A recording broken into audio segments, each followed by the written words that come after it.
Power Teen Sports listeners, I am your host, Erica Salda, the Queen of Teen. We welcome you all to join us every single Tuesday at 9 a.m. This is a whole hour of Santa Barbara teen athletes and all those peoples and all those businesses that support those athletes. I gotta be straight up honest. I'm officially, and I thank God I've got my mentor, my friend, Terri Cooper in the house right next to me. What's with the tepid applause? I do my job here. Dr. Energy. I am out of my empty nest blues. Funk? Yeah, because I took Terry's guidance and a couple other my friends. So what I did is I took an exchange student. Oh, yeah, that's right. Mama E is back in the house. Just what you needed to do. I did. I'm so happy. In the day, it was like an evac situation. I won't get into too much details, but she need. Sometimes when kids get placed, it's not the right fit. I'll just say that. Mm-hmm. So then when you hear this, see, that's what I needed. I need to rescue something because that's how how I roll. These are the life and times of Erica Saul. Okay, so anyway, it's awesome. It's kind of like I've always had, my relationship. I've had two boys, and my neighborhood when I grew up was boys. Everything's boys. So to get like a girl in the house is, because the house is, like a guy's room and everything. Oh, what I had to do? I had to get the TV. I had to change the cable. Had to get, Raggedy Ann and Andy. I mean, I totally had to get my friends involved who has daughters, because I felt so bad for the situation. Like, I'm representing America. You know what I'm saying? Where's your exchange student from? Oh, check this out. She goes to DP, so I have to take her to school, which is fine. I didn't even know what DP was on the map, because my kids go to St. Raphael's. Well, no, it's not a bad school. It's a great school. I'm just saying I've never been there. You know what I'm saying? Because my kids went to St. Raphael's Bishop, and we have had promoted a lot of DP, kids and athletes and everything. Mm-hmm. We love DP. So I went there for the first day. It's really kind of cool because the school's so big. When you see like thousands of kids, Bishop has got what 260. What are you laughing at? Providence has got what 12? What does Providence have? 70. 70. You got up. So by the way, yay, Providence. We love Providence. With 70 students, we beat Bishop. So yeah. Oh, ouch! Where's my whip? That's it. We've got the girls in here today that are responsible for that. We're gonna be bringing her out next week, and it's kind of cool. So then I got all excited. Now I'm this new realm, right? So I called all the schools, and now I'm getting, because we have exchange students. I didn't realize this in every single school. So we're going to have like an exchange representative from all the different, because that'll blow up Facebook, right? Because then we have the world. Don't you think? What? Yeah. I'd like to ask a follow-up question to Steve's. Yeah. Where is she from? Oh, Italy. Thank you, Dr. D. Thank you. I thought, where's she from? I'm DP. She goes to DP. I didn't know. Was it? I didn't hear it. I didn't hear it. Because I'm really excited now. I'm not in my depression thing. But the thing is she speaks. Check this out: French, German, Spanish, English, and Italian fluently. I want a European education. Fluently, fluently. It's just like, oh my God! That's it's just like, cool. Isn't that cool? Yeah. So we nailed 5 countries having her, come out next week. So I'm really excited about that. In America, we speak Twitter. Yeah, you too. Let's go with that. We got in the house. We got Gregory. We got Steve Stokes. Put your hands together. Gregory, where can you find us? You can check us out at teensportsradio.com and also at Twitter and at YouTube and the mother of them all, Facebook. Yeah. And don't forget, every single Tuesday at 9 a.m. KZSB 1290 a.m. at the News Press Radio Station. Nice. Okay, so sitting next to you, we're going to unveil another co-host. We got another teen. Well, she's not actually a teen anymore, but she's pretty, I don't know. She definitely had, got game. She's a sophomore right now at CC. Lacey Gonzales, put your hands together. She was on that championship Providence team talking about Providence in 2013. How you doing? I'm good. I'm excited to be here, and I'm excited there's so much Providence turnout here, so it's exciting. Well, when there's a Providence co-host. Yeah, it all works out. And I'm just like, bring a guest. He goes, sure. So we don't have to worry about that. I think last time we were on the show, somebody was asking, what is Providence? And now it's really grown. So well, you guys it's exciting to see hall that. and you boomed. We did. I mean, you had Providence Hall, you got rid of that hall, and then all of a sudden, and then you won last 2 or 3 years, the poll. Best private school in town. Wow. I mean, what else you got to say? Everything's all good. You said it all. Roses. You said it all. It's all roses. I mean, now that you're out of Providence and now you're over at City College, what was the Lace? What did you take from Providence that you could share with the community of why it is what it is? I think it was exciting to see it grow. I think my freshman year there were like 50 kids, and then I don't know. It was really exciting though because we had a really good sports team and we just developed really good friendships. So I'm definitely taking those friendships with me, and I don't know. We just learned a lot, and so it makes City College a little bit easier because we had such like hard, rigorous classes. So I'm just really grateful for my time there. Nice. Very well said. She's very articulate. We got to copy and paste that for a commercial right here for Providence. That's it. Terri Cooper, tell me something. We got a minute. Talk to me. Give me something. It's December 1st. Something profound? Yes. For December Fool's Day. It's from December 1st? Yeah. Well, this is the beginning, as you know, of the holiday season. Mm-hmm. We've just had our wonderful Thanksgiving dinners, and all of us are happily stuffed and thinking about Christmas and a new, wonderful, exciting time in our lives. And I want to remind everyone to be grateful for all that we have and to be generous with your time and your heart with people that have less than you so that we share our abundance with everyone. Nice. I love that. So thank you. We're going to take a little break, but who did you bring there in the choir? Well, we'll start with those. I brought Coach Steve Morris. Nice! Put your hands together. Woo! And I brought two of his female pole vaulters. Nice. From the pole vaulting team at DP. Love DP. And we're going to be talking to them and learning more about DP every day. I love vaulting. DP. Yes. I drop off and pick up now. All right. It's go time. This is Erica Salda. We got a big show today. Stay tuned for more. We'll be back with more after these messages.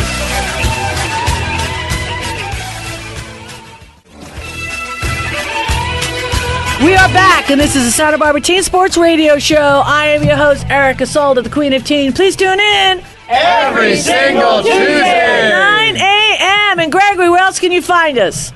Jump on that Mac there, dog. You can check us out at teensportsradio.com and also at Twitter and at YouTube and the mother of them all, Facebook. Don't forget, every single Tuesday, 9 a.m. KZSB 1298 a.m. at the News Press Radio Station. Nice. Thank you. Thank you, Gregory. Thank you for dropping off all of my popcorn to St. Raphael's School. We love St. Raphael's. But who knows? You could always snatch a little chocolate there. Dude, tastes good. Oh, yeah. That was really cute. I know. This is awesome. I know. All right, Terri Cooper, who'd you bring? I brought Coach Steve Morris. Woo! Yeah! The coach of DP's pole vaulting team, and he's brought with him two of his pole vaulters, Carmen Rillarnel and Megan Handley. Nice! Are you going to do that every time I say two words? Yeah. Okay. I'm excited. Okay, you ready? Have been pole vaulters and members of the DP track and field team since their freshman year. They are currently seniors getting ready for their final season in the spring. Now listen to this. Carmen has a personal record of 10 feet 6 inches in the pole vaulting, and Megan has jumped 8 feet 3 inches, and that's worth applause. That's it. Woo. Congratulations. So welcome to the show, ladies, and Steve. Thank you for coming on, and I think we'll start with you, Coach, and I'm curious what brought you into doing pole vaulting. I know you did this both at DP and then previously at San Marcos High for a number of years. So what is it that brought you to DP and to the pole vaulters there? Well, back in 2012, I received a phone call from a Dos Pueblos parent whose son vaulted at the school. And she said they were without a pole vault coach, that the coach that used to pole vault left town. So I wasn't sure if I could do it because I teach driver training after school.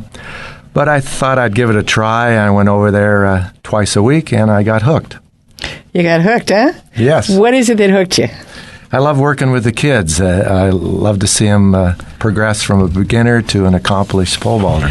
And how do you inspire them, Coach? Maybe I should ask the girls, Carmen and Megan. How does your coach inspire you?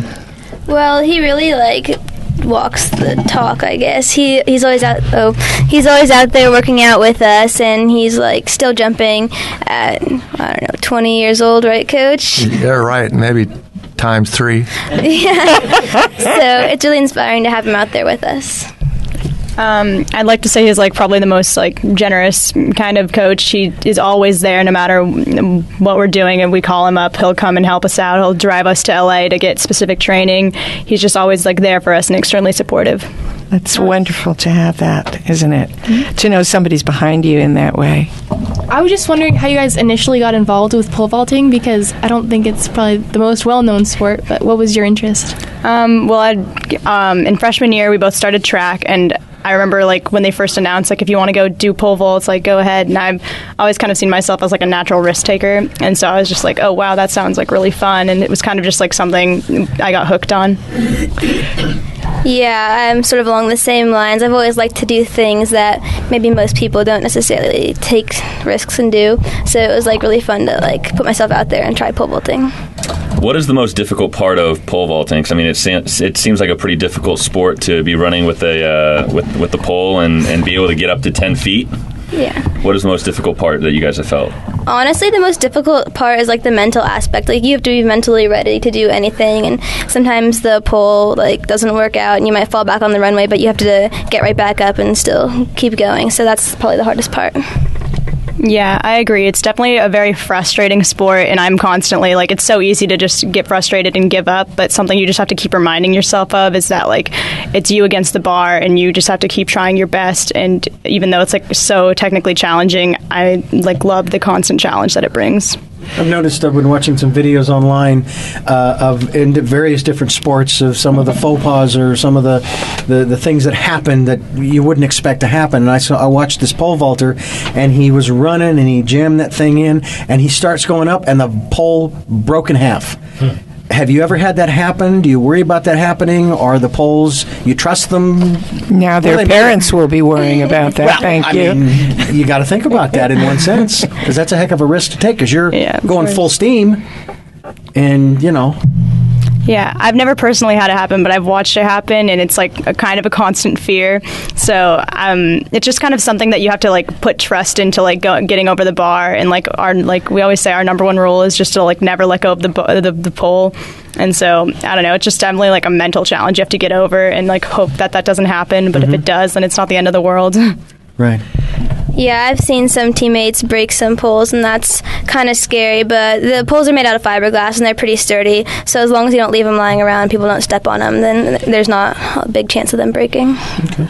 And do you think you'll continue with pole vaulting when you go to college? Oh, definitely. I've been talking to some coaches at various colleges, and I'm hoping to compete at like the D2 level, hopefully. How does that get you there? I mean, is it the height that you jump? I mean, how do they determine who they choose to scholarship or to have on their teams? It depends on the school. I know some schools it's based on height, like you have to hit a certain height to be walk-on.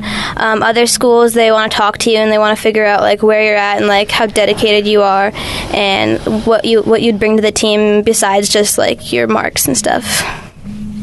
And you guys also run track, right? Mm-hmm. How do you like that compared to pole vaulting?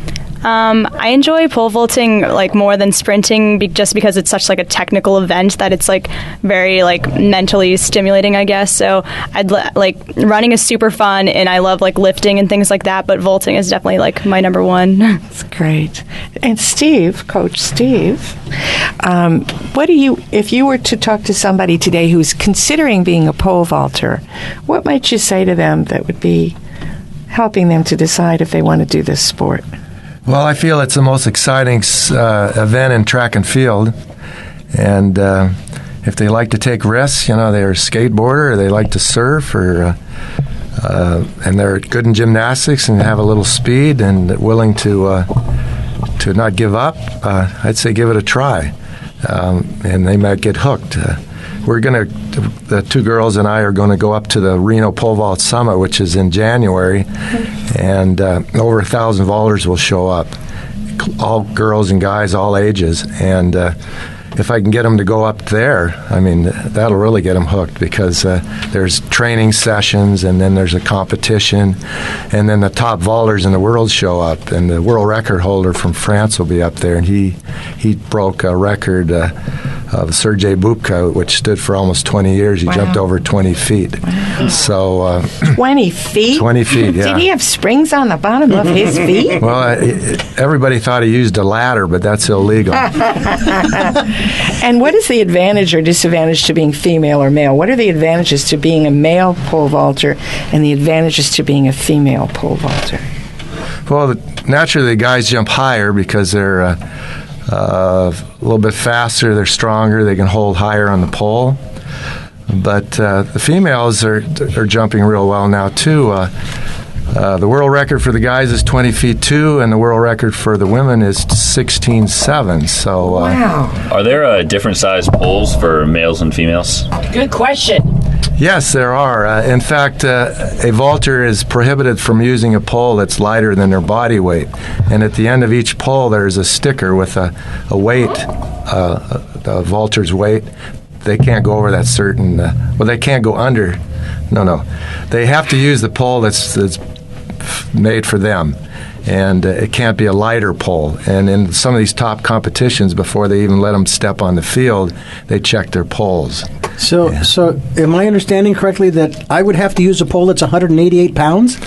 Well, we might have to tie 2 poles together for you. Could I have a 2x4, please? I wanted to ask you about the physical aspects of a pole vaulter. We're going a little bit beyond the male and the female. What are some of the physical attributes that you need to have to be a good pole vaulter? Well, it helps to be fast because the faster you run, the higher you can hold on the pole and less of a push-off to get over the bar. It helps to be gymnastically inclined. You don't really need a lot of strength. You look at a lot of these top vaulters, and they're not muscle-bound guys. So speed and some gymnastics ability and some you have to be a little courageous. And you also have to be below a certain weight, wouldn't you think, as to try to get anything close to 200 pounds on a pole. That wouldn't that snap the pole? I mean, well, they make poles that are for big guys. Okay. Yeah, in fact, a lot of the top vaulters are using poles that are much heavier than their body weight. And when they bend these poles, it gives them a little kick at the end. I'll bet. Yeah. Hopefully not way past the mat underneath. Yeah, they're using big mats now. When my brother taught me how to pole vault, and he was a pretty successful pole vaulter. He finished second in the 60 Olympics, got a silver medal. Now, do you have to stick it in a hole as you're running towards the mat and the bar? You have to get it into the right place in order for it to, and how far into the ground does it go? Or is it just pivoting on the surface of the ground? No, well, in the old days, they used to dig a hole and you just stick the pole in the ground and climb the pole. But and then you'd land in sand, Right. And when my brother jumped, he used a metal pole and landed in sawdust. But now that we're using fiberglass poles, and there's a metal box that's 8 inches deep, and it's pretty wide. And you're in trouble if you can't hit that box. I'm an older vaulter now, and I had to start wearing glasses because I missed the box a few times, which is just pretty embarrassing. Anyway, it's a metal box 8 inches deep, and you run down the runway as fast as you can, plant the pole, swing, and extend over the bar. And you have to make sure that, A, your body doesn't hit the bar, the crossbar, but also that the pole doesn't? Well, yeah, if the pole knocks the crossbar off, it's a miss. But the top vaulters, they don't have to worry about that because their pole is going underneath the bar. They're jumping over the top of the pole. Yeah. So it seems like clearly there's not a lot of knowledge about pole vaulting. Do you think it's kind of like a sport that's getting momentum right now? I think it's definitely picking up for women, especially because women haven't been vaulting for very long, since 2000 in the Olympics, right, Coach? Mm-hmm. Yeah, so as more people are learning about it, it's definitely picking up, and people are getting better, and the technique is just becoming more refined. And are you finding your competition to be well-seasoned pole vaulters, or is it more people that want to do track in high school and find the sport that way? There's a good mix of both. We have people who maybe start their first year jumping as a senior, but there's people who've definitely been doing gymnastics all their life, or they come from pole vaulting families, so they've been jumping their whole life. So there's a big variety. Do you guys either one of you use any meditation or yoga in your practice of pole vaulting at all? You levitate over the pole. Yeah. Well, meditation would just be the mind, and the flexibility would be the yoga. I'm just saying. Yeah. I don't do like any specific practices, but like before I go out for a vault, we kind of like we've kind of been trained to like do this technique where you just like stand there and then you like close your eyes and you like visualize the approach that you're going to take. Mm-hmm. Great. Hey, we only have a couple of minutes left, but do you guys want to give a shout out to some of your players, your teammates? Shout out to Max and Mina and Abe. You guys are awesome. Okay. Yeah, shout out to those kids. Pretty cool. Okay. That was cool. How y'all put. So put your hands. I know, Coach. On that note, let's take a little break. This is Erica Salda. It's go time. We'll be back with more after these messages.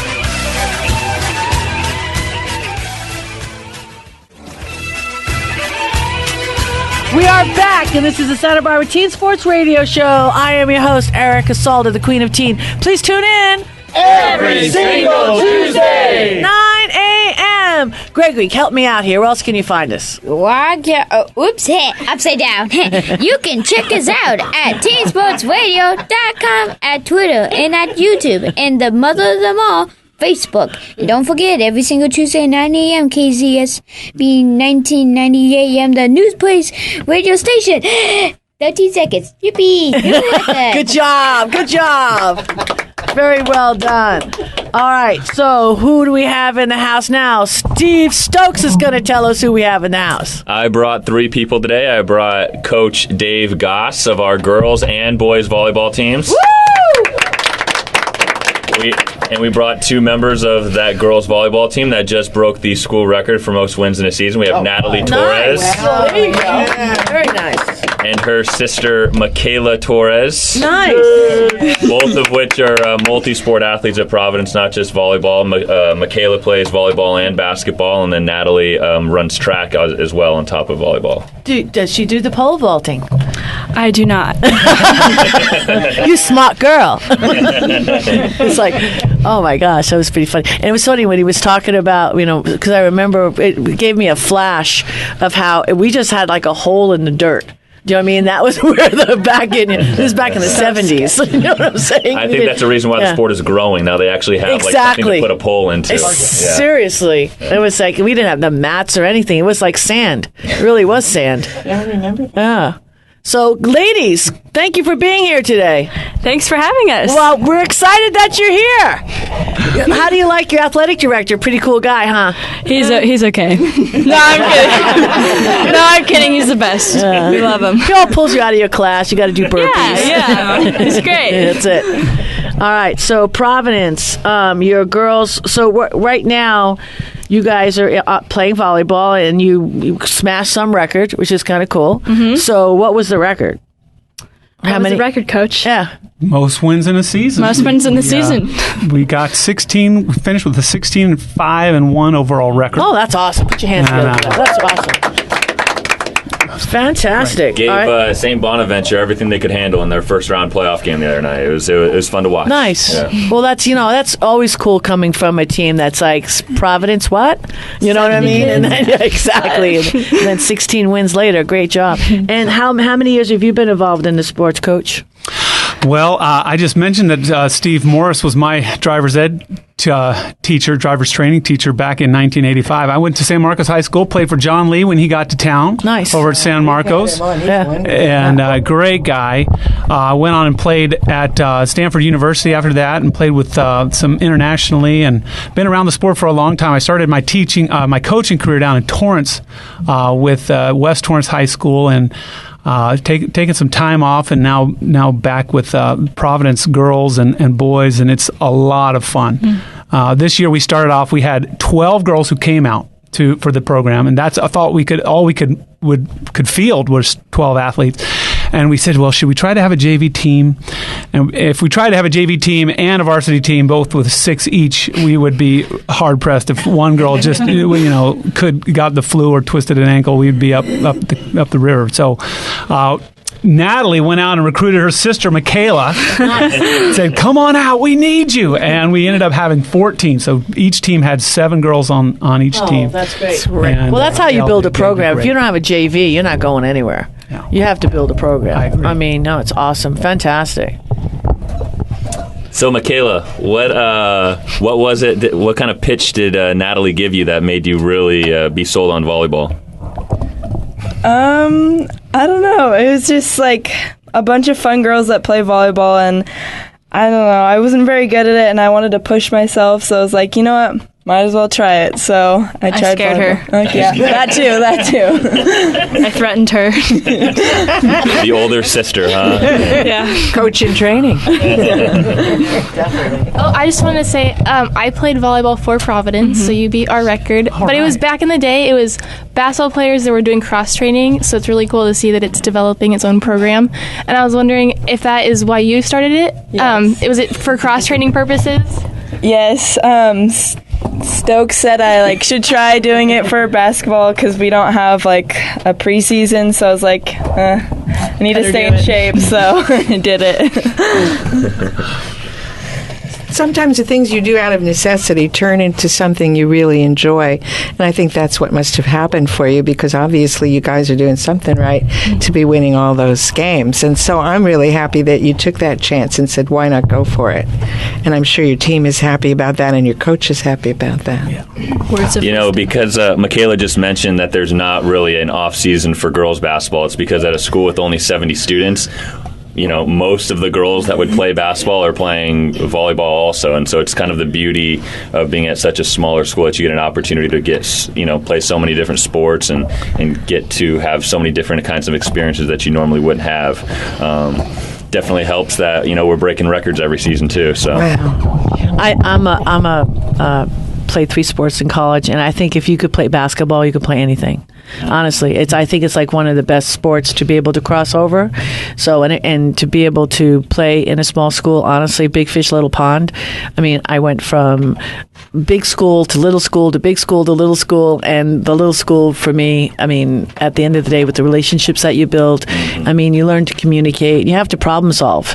I mean, because if you have an issue, you got to get. It's kind of like a small family, right? Huh? Terri Cooper in New York, when you're in the house for 6 months, you got to get along with your family because you're trapped, right? You met my family. Your family's just like my family. It's called survival. There's a reason I became a therapist. That's awesome. So tell me, Coach, what happened to your wing?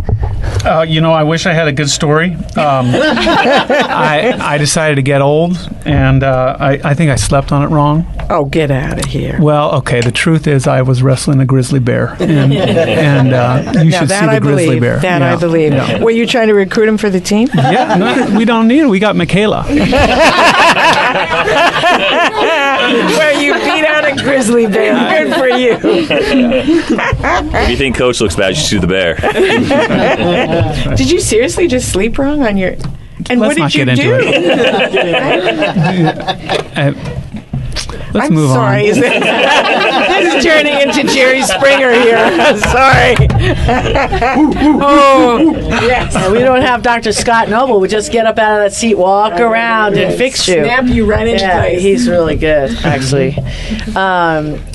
Lacey, out of all the sports that you played, because it's kind of hard to top CIF champion, but you also played volleyball. Yeah, and then I did track my senior year. I wanted to do throwing, so I did it. Yeah. At City College, what are you doing over there? I was doing basketball for a while, but then I've been having injuries, so I'm not really. That's what just happens. doing reporting now, so just fun. That's very nice. And tell me what you. Let's tell the world.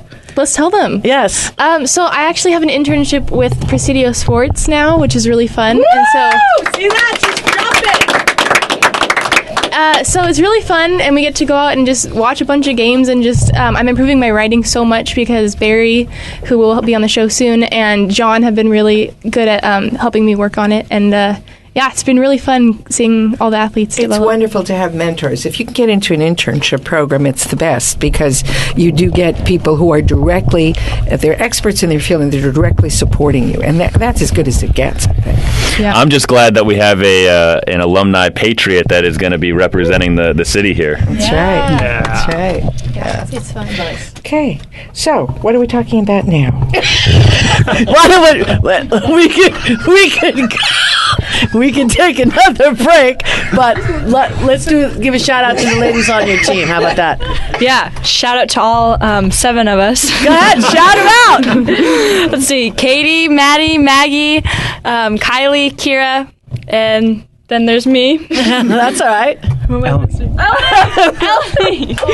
What about some of your basketball girls, Mikaela? Shout out to Ivana, Alex, Monica, Maggie, Eleni, Sandy, Veronica. Woo! You could tell there's a lot of similar names between the two programs. I did. We're playing match game. It's awesome. It's unbelievable. All right, let's do this. Let's take another break, huh? We've got a lot more, folks. Stay tuned for more. It's Erica Salda, the Queen of Teen.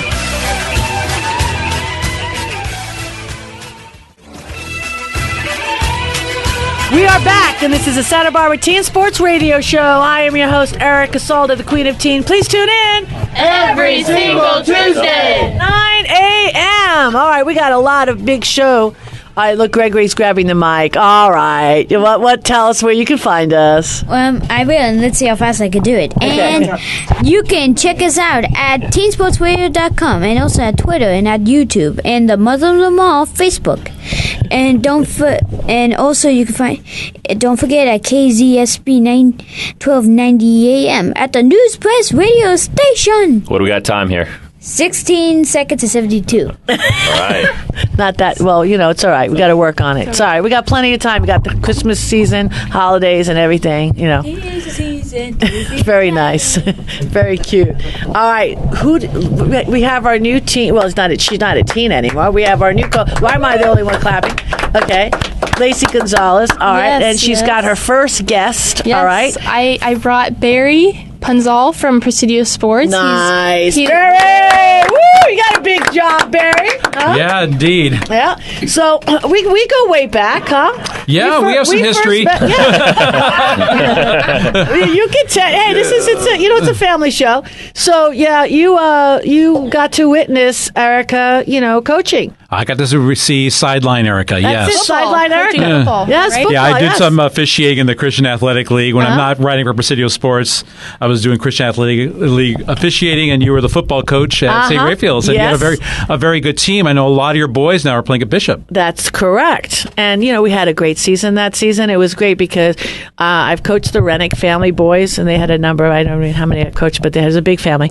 And I got a phone call from the little one, James, and I actually coached him in basketball at the boys club underneath his brother Thomas, and Thomas was on a team that my youngest son was on, and we didn't lose a game for 6 years at the boys club. 6 years undefeated, which is crazy time. No, it's kind of neat to see these kids when they're in the 7th and 8th grade, and you see, wow, they're the athletes. So we're going to be the athletes that are going to do well in high school, and so I'm seeing them at this younger level, and then I get to cover them when they're in high school. And it's kind of interesting. You see the growth, and they're bigger and stronger. They get facial hair at school. Wow! I remember when you were 6 in the 6th grade, and tearing it up at St. Raphael's. Yeah. Well, when he called me in 8th grade, and he said, if we don't get a coach, we're not going to play football. I'm like, oh, all right. Flag football. Okay, I played flag football at Westmont, and I'm sure they changed the rules. Okay, so it's just like, so what I did is I reached down to somebody at Bishop and asked for some help, from a couple of football players at Bishop, and that was an amazing experience. I mean, it was probably one of the most fun. Like, did not know you were going to do it. You know what I mean? And just to jump in and do it. And it was, it was a very competitive league. I mean, all the way around. I mean, I got to say, Christian Athletic League is not, I mean, it's especially when I'm the only girl coach. Absolutely. And I don't lose. It gets tough. I know one year I did girls basketball, and it was actually St. Raphael's in Providence. It's fun. Interesting. You guys are both here today. And it was intense. This is girls basketball, and it was really intense. It was at the boys' club. I think I fouled out 5 kids because it was really crazy. The sisters just left. That's right. Yeah. Christian Athletic League, our soccer team, they undefeated all year, and they played Crane in the championship game. It was 1-0. Crane beat them, but just the intensity of that game with Providence and Crane soccer was unbelievable. It's nice when you go against a little dog. Honestly, when you have the smallest enrollment in the city and you win, it's very Spartacus. I have to say, honestly. Yeah. It really is. Yeah. It is. What, you just get that right now there, Terry? Well, it's interesting, Stevie. You talk about intensity, and this past year I went and got certified to be a high school volleyball official. Yes. So I told the association, put me on the lower level games, JV and varsity and freshman games, because I cover the varsity games. Right. Well, this one weekend they needed a ref desperately to do San Marcos Dos Pueblos, a big rival game. They were out of refs, and one of my best friends who refs said, Barry, we really need you to come out. So there I am out there. I was what they call the R2, the referee on the floor. Dos Pueblos, San Marcos. It's a 5-set match. It's super intense. The coaches are yelling at me, and then I'm watching Chloe Allen go up there and just crush balls, and I'm just going, ooh, that's a great hit. And Barry, watch the line, watch the net. So it was a whole different perspective of being a sports rival. I saw it up close. In fact, people asked me after the game, "Are you going to interview the coaches after the game?" Yeah, right. Throwing you into the fire a little bit there, huh? With my referee shirt. Hey, coach, can you comment on the? Okay. So Barry has been reporting, I think, for over 30 years, and we were just wondering how you got into sports writing and how you ended up in Santa Barbara in Presidio. 30 years in Santa Barbara. I used to write for the news press. It's a funny story. My best friend, who was actually a referee in high school here in town, his dad used to be an usher at UCLA basketball games during those great UCLA days, in the 70s. And so he would get my friend, his son, and me. We'd say, "Hey, why don't you come with me to the games, and you can usher in the student section." Well, you don't usher in the student section. You just basically sit there and watch the students rush in. So we got to see, those great UCLA teams with Alcindor, with Walton, Sidney Wicks, Curtis Rowe, those guys win national championships. But his dad worked right behind the UCLA bench, and just to the left of that was the press section. So we'd go down there and meet his dad, and I see these guys writing their stories. Like, oh, that looks like a really cool thing to do. I'd like to do that. And this is what, I'm maybe 13 years old at the time. So I knew at age 13 I wanted to be a sports writer. That's awesome. And I worked at the local papers where I lived, and I went to Chico State, worked at the paper up there, and then found my way down south. There was a paper in Oxnard at the time called the Press Courier, and I worked there. And then during the 1984 Olympics, I met Mark Patton from the news press. And we were covering the Lake Casitas rowing events. So we'd be up there like 6 in the morning. And he said, "Hey, there's an opening at the news press. Why don't you go apply?" So I did, and I got the job. And then later, it was in 2010, I became part of Presidio Sports, went online where the future of journalism is. Nice. I have a question. Of all the games you've ever done, what do you think was the biggest one of them all? Most memorable. In my career? Or just locally, or? Locally. Well, that's a tough question. I've seen a lot of great games over the years. Anytime you cover a crosstown game, it means so much to the community, whether it's Bishop, Carp, Santa Barbara, San Marcos, Dos Pueblos. Providence, Laguna. I think Providence, Laguna. There you go. I mean, at all levels. It really is. Are you going to be there December 3rd? You're talking about all the levels, how intense these games in all sports, and then being the official when you're out in the game, then you realize, oh my God, this is crazy how hyped up everybody is. I'll fill you in on what Erica is. On December 3rd, so 2 days from now, Sal and I have a little bit of a bet going on here because we go into Laguna on December 3rd. We want Presidio to be there to be able to cover it. Okay. And we've got Dr. D's going to be there too with his mic, and he's going to have a little halftime interview. Mm-hmm. And we're going to cut and paste it into the show. And I think if you did show up to that game, then we'd like to have you back. And, sure. I think you should be able to referee. I think we should just have the recap of the whole thing. This is a really big game that's coming up right now. No, it is. I mean, the loser has to wear the other one's shirt. When you see Sal has already been measured for his sizes. He'll Sal's been around forever, and he's coached a lot of great players in this community. So, yes, he has. And now he's been over at Laguna, 5-6 years now. And, with Steve has done a great job over at Providence. And you can see the rise of the programs and the quality of kids that he's getting. I mean, we had a kid named our all-city team last year from Providence. Mm-hmm. It's amazing. Yeah. So I don't know what Presidio Sports is. I've certainly heard of it. I know. Listen, what can I tell you? I got to chime in here. Presidio Sports, in this community, especially at a school with only 70 students, they do a really good job of covering everybody, not just the big schools. They cover the smaller schools too, and it gives us a lot of publicity that, Is it online or in a newspaper? Yeah, Where it's is it? PresidioSports.com. We've been online since August of 2008.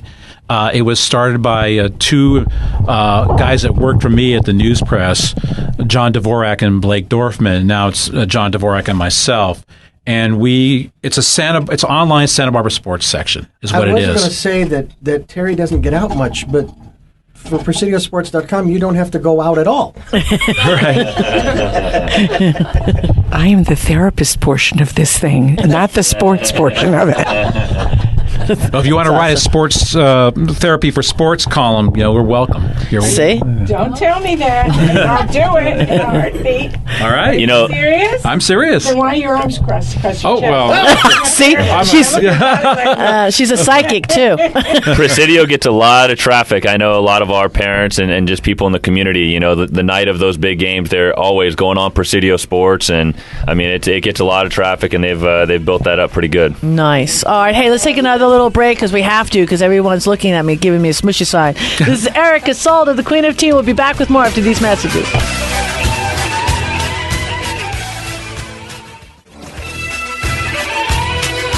We are back, and this is the Santa Barbara Teen Sports Radio Show. I am your host, Erica Salda, the Queen of Teen. Please tune in every single Tuesday at 9 a.m. At the break, when I was talking to Terry, and we were talking about foreign exchange students, and before she went out, she told Terry, you've got to share this story. This is so funny about having this foreign exchange student that you had. Okay, because I haven't had anything really funny yet, but hopefully in this next week something funny will happen. But yours tops them all. Okay. Well, okay. So I had this Korean student, and she's a lovely young lady, and she was very quiet when she first came, and then she hung around with Dr. Energy for a while, and she got decidedly more perky and more authoritative. And so one evening, I'm standing in the kitchen, and she's got the refrigerator door open, and I can't see because I'm behind the refrigerator door in the kitchen, and she says, "Who ate my Philadelphia?" And I said, "What? Who ate your what?" She said, "Who ate my Philadelphia?" Very indignant. And I said, "There's no such thing as a Philadelphia, and therefore I could not possibly have eaten it." She said, "Well, somebody ate my Philadelphia." So I go around the door to see what it is, and it's Philadelphia brand cream cheese. That was a good one. That's the God's truth. And when she first came, she said, "I need chapstick. And I thought, why would she ask me for chapstick? So we go in the bathroom, and I take out a fresh chapstick, and I hand it to her, and she looks at me like I'm crazy. She says, chapstick, and she makes our fingers go together. I said, chopstick. She says, yeah, chopstick. Chopsticks. What? So she could eat. Were you starving her? Nuts. Huh? She thought I was just giving. She'd like to eat. I told her She'd probably have no chopsticks in a week. I said, "You're not paying for food, all you get is chopstick." That's it. Have you ever had at City College? There's a lot of exchange students. That's like a UN over there, huh? Yeah, actually, in my house is kind of like a UN. At home, I think in the past 5 years, we'd have over 50 foreign exchange students coming in and out of our doors. Seriously? 50, yeah, and so we have all kinds of stories, and it's really fun. But do you have any good, like, quick little stories? Yeah, We have a couple of minutes. We got another story. We have a quick story. We have a quick. Okay. So we had a student, and she was from France, and she was, but she was originally from Africa, and so we make them do their dishes, and they have to help out because we have a big family. But then all of a sudden one day she's like, "Oh, I don't want to do the dishes," and we're like, "Well, why not?" She's like, "Oh, well, actually, in my country, Burkina Faso, which is a small country in Africa, my grandfather is a king, so we don't do dishes." And so we had this, African princess living in our house, and we didn't even know it. So it's a really fun experience. But that's awesome. It's like the old '80s movie Coming to America, Yeah, definitely. Yeah, fantastic. I lived in a whole neighborhood of Jewish princesses, and none of us did that at all. Yeah, funny, so funny. Hey, we got a minute left, so let me take a minute here and thank the community again. Christmas is, coming our way, being December 1st. So check out our new site. It's awesome. I just got to thank Santa Barbara for all the love and the support to our community. Just give us a hand right here. I got to thank all of the businesses. I got to thank one more shout out for Room for Cake. My friend Lori Petrolino, owner of Room for Cake. I mean, she fed on Veterans Day. She made a cake that was just to die for and fed over 70 of our veterans at the Veterans Hall. So, Lori Petrolino, special love and thanks to you. I got to say goodbye to Terri Cooper, Steve Stokes, Gregory Madajian, and our newest, Lacey Gonzales. God bless Santa Barbara. See you next week. Please tune in and join us next Tuesday at KZSB AM 1290 at 9:06 a.m. when we will go behind the scenes with the local students, athletes, coaches, parents, volunteers, and all other teen sports supporters. This is all brought to you by ePro Insurance Agency, leader in gift planning and wealth preservation since 1983. So please follow along and support our student athletes by reading the Santa Barbara News Press, and then join me, Erica Salda, the Queen of Teen, Dr. Dugan, my co-host, friends, teens, every week on the Santa Barbara News Press radio station. You're the best around. Nothing. You're the best around. Nothing's around.